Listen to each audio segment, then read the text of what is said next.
Esse trabalho consiste na elaboração de uma análise crítica a partir do filme Uma Lição de Vida, dirigida por Justin Chadwick, e o livro A Importância do Ato de Ler, de Paulo Freire, escrito na década de 80.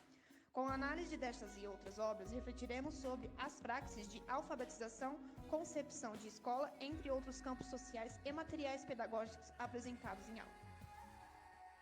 O filme Uma Lição de Vida tem como protagonista Maruj, um queniano de 84 anos que lutou bravamente em uma antiga tribo denominada Mau Mau pela libertação de seu país. Uma Lição de Vida traz aspectos convidativos, começando por ser uma obra baseada em fatos reais, que alterna acontecimentos presentes com acontecimentos passados, que pouco a pouco criam sentido para o enredo do seu personagem principal. A história é contada por meio de uma visão política que traz concepções de educação referentes ao tempo vivido na década de 60. Maruj, com sua determinação em se alfabetizar, faz com que a pequenina cidade queniana vire um caos. Ele transforma consideravelmente a vida da professora Jenny, mesmo com toda a burocracia e preconceito da população e do governo do Quênia. Ele insistia em estudar, contudo, Jenny, assim como todos os alunos, o acolhe. Uma Lição de Vida, mesmo com referência a décadas passadas, faz um convite a repensar a escola hoje, as barreiras que limitam e retrocedem a educação para todos e de qualidade. Apesar do grande avanço das concepções de criança, da educação de jovens e adultos e das praxes de alfabetização, encontramos dificuldades para colocar em prática tudo o que se discute na teoria. Apesar de o governo oferecer uma escola, não oferecia uma educação que forme alunos críticos, capazes de contestar as ações que eram impostas pelos mesmos, e sim uma abordagem totalmente tradicional, onde a professora não tinha liberdade de atuação. É possível fazer uma reflexão sobre a situação geral da educação brasileira. Ainda sofremos com a questão de escolas distantes, com materiais escolares de baixa qualidade, desvalorização dos professores, condições precárias de trabalho e alunos desmotivados.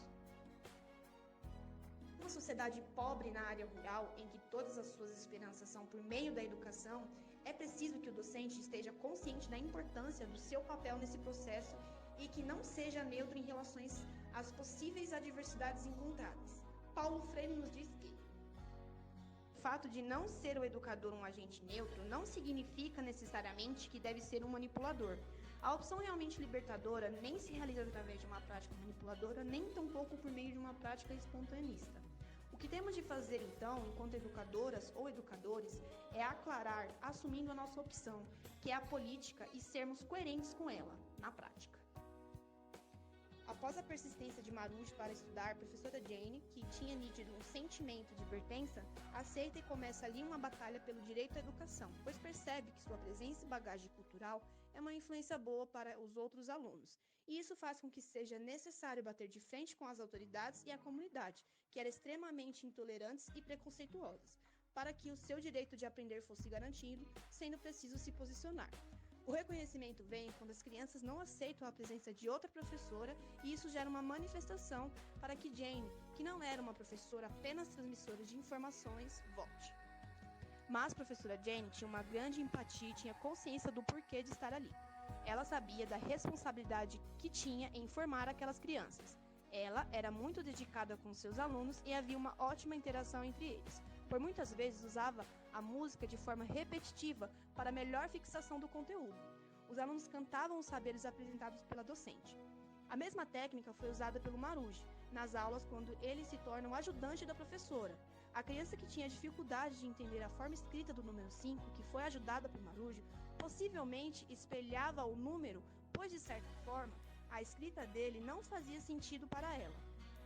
Segundo Freire, a alfabetização é a criação ou a montagem da expressão escrita da expressão oral. Esta montagem não pode ser feita pelo educador para ou sobre o alfabetizando. Aí tem ele um momento de sua tarefa criadora. O Sr. Maruj não possui um conhecimento acadêmico, mas sim um conhecimento empírico. Ele sabe que sua vivência e sua história são importantes o bastante para lutar pelo que acredita. A alfabetização para todos, pois na idade que deveria ter acesso aos estudos, o seu direito foi retirado. As suas lembranças fazem com que ele diariamente corra atrás do que deseja, pois sabe que muito do que ele passou foi devido à falta de estudos. O Sr. Maruj, apesar da idade, sabe que aprender a ler é algo importante, pois o torna independente de outras pessoas para poder fazer coisas simples do cotidiano. O presente trabalho nos permite uma análise mais profunda quanto às políticas públicas e direitos educacionais. Enxergar que a alfabetização não é como um favor político prestado aos analfabetos e nem a ação para resgatar o tempo perdido, nem a realização do sonho de se alfabetizar. A educação não é um privilégio nem um sonho a ser realizado. A educação é um direito de todos os cidadãos do Brasil e do mundo garantido por lei.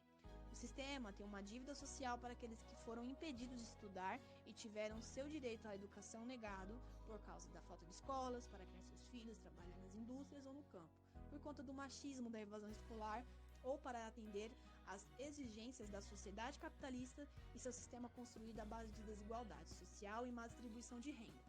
Toda essa análise nos mostra que a teoria da carência cultural não passa de uma resposta rasa e preconceituosa, que contribui para a marginalização por conta da classe econômica étnica e atribui erroneamente a esses supostos motivos para a evasão escolar nas camadas populares, sendo que a inadequação, na maioria das vezes, é do sistema educacional e não do adulto. Permitiu enxergar que para o adulto é necessária uma prática pedagógica diferenciada, a andragogia, que significa educar adultos e adequar a escola para compreender um modo diferente de aprender, assim como a professora de Marujo compreendeu considerando sua bagagem cultural. Cabe aos professores da EJA entender todos os seres sócios históricos, produtores de cultura, mostrar aos alunos que não foram alfabetizados a importância social da educação, quais ganhos terão e o porquê de estarem na escola, valorizando a sua experiência e adequando as atividades propostas às situações cotidianas, que façam parte da realidade do aluno para que ele possa enfrentar as situações do seu dia a dia. E não impondo uma educação tradicional, o adulto, por ser dono de suas próprias decisões, ao se ver obrigado a estudar, se sentirá oprimido, vai achar que está sendo obrigado, e está na escola, e quando lhe parecer conveniente, vai sair da escola novamente. A alfabetização é um ato político, empoderador. Concluímos que, além de tudo, trabalhar a alfabetização é uma das formas de trabalhar a cidadania.